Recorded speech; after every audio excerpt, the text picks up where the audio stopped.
Before we get to exposure, I want to teach you how you can reopen photos into Camera Raw. This is a workflow issue, but if you've been following along, switching from one photo to the next, you might be having trouble and getting frustrated about how can I get back into this Camera Raw menu.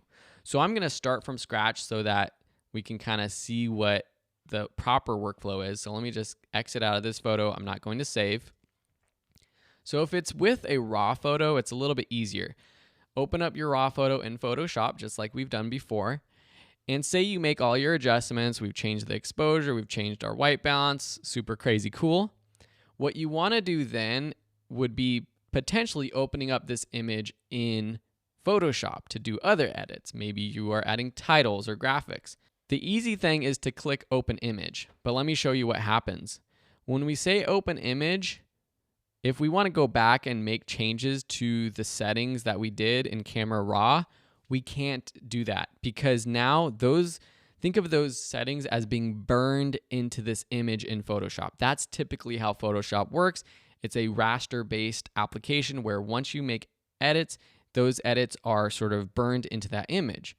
So we can't go back and open this image in Camera Raw. There is a way to go back and open this up in Camera Raw by going to Filter, Camera Raw Filter, but this is basically starting from scratch. And see how our white balance is back to 0, and now we don't have all the raw capabilities of editing white balance. This is basically like editing a JPEG version of this. And if we do this again, we're basically just layering on new effects, which is not the proper way. We want to be able to go back and edit the raw photo in the original state. So I'm going to cancel this, close this out again. I know this is a little bit repetitive, but I just want you to be clear. We're going to open up this photo in Photoshop, and I'll show you something crazy. So notice right now that there's this practice photos Photoshop 1.xmp file. This is what's called a sidecar file that has been created by the computer that is basically attached to this practice photo 1 photo. If I right click and choose to open this up in Photoshop, it's going to open up the original image in Photoshop with those adjustments that we made. Crazy, right? So that's one way that you can actually go back and adjust the settings, but we don't want to have to be doing that over and over, closing the photo, reopening it. There's an easier way. Hold the Shift button down. Notice what happens to this button in the bottom right. It changes from Open Image to Open Object. And so if I do this and click this, it opens this image as a smart object, which means that you can go back and edit things and edit the original photo by just double clicking this image over in this layer panel. Now, we haven't talked much about the workspace of Photoshop. Yours might look a little different. If you go up to Window, Workspace, click Essentials, which is the default setting, and you should see a workspace that looks something like this. This is your layer panel, and this is this photo layer that we've added.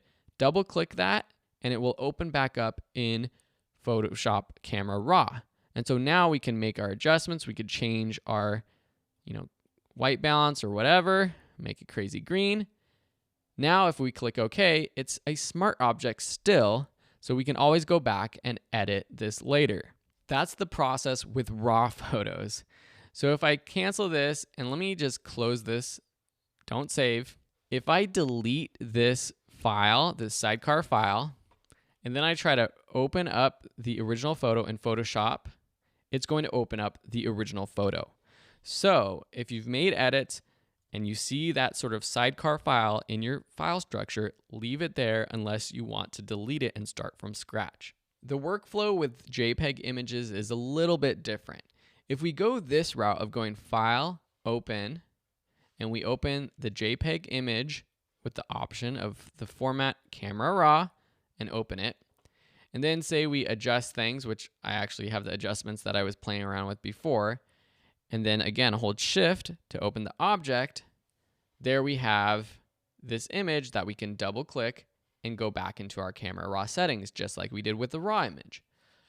But what if from Finder you had opened the image, opened it with Photoshop, And now we have our image, and we went this route of opening Camera Raw, of going to Filter, Camera Raw.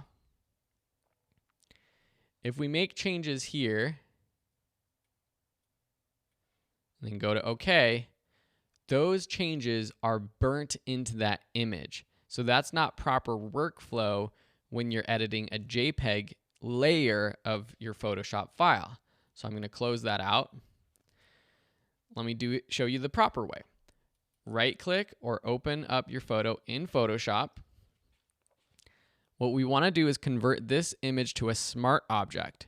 So if we right-click it and choose Convert to Smart Object, and then we go to Filter, Camera Raw, make our changes, click OK.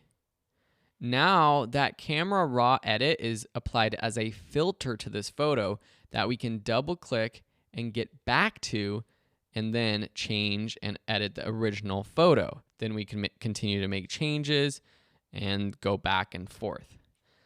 Again, I know this is a lot of sort of workflow, but these are a lot of the questions that I used to get from students who were confused about working with RAW or JPEG images.